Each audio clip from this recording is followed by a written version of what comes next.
त्यांनी पण मला समविचारी असा शब्द वापरला. त्यांनी म्हटलं की विचार सारखे आहेत, म्हणजे तिकडे पवार साहेबांचे आणि इकडे दोन राष्ट्रवादीचे विचार सारखे आहेत. आमच्या तुम्हाला या नक्की ठिकाणी- कुठे माणसं मिळाली या समविचारी? ठिकाणी आमचा जो समविचार आहे तो पवारांच्या इथल्या दडपशाहीला, हुकुमशाहीला कंटाळलेली जे लोक आहेत असे समविचारी आम्ही लोक घेतलेले आहेत. भले वर राष्ट्रीय समाज पक्षाचे आणि आमची युती नसली तरी बारामतीमध्ये राष्ट्रीय समाज पक्षाचे काही लोक हे आमच्या बरोबर आहेत, काही अपक्ष लोक आमच्या बरोबर आहेत आणि आमची चर्चा आहे.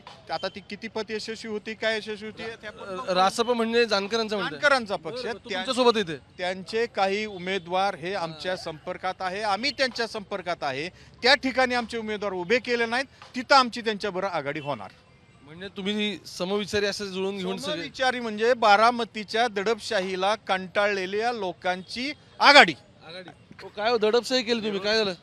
आता त्यांनाच माहिती काय दडपशाही. आता आमच्या संघ उगाच आलेत का? दडपशाही केली असती तर आमच्या संघ आले असते का भाजपचे लोक? त्यांनी तुम्हाला सोबत घेतलं ना, तसं पाहायला गेलं तर. अहो जरी आम्हाला सोबत घेतलं तरी आमची क्वालिटी म्हणून घेतलं ना.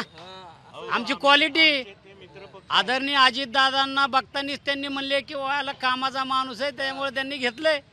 आमची क्वालिटी समविचाराची, आम्ही पण समविचाराचीच लोक आहे ना.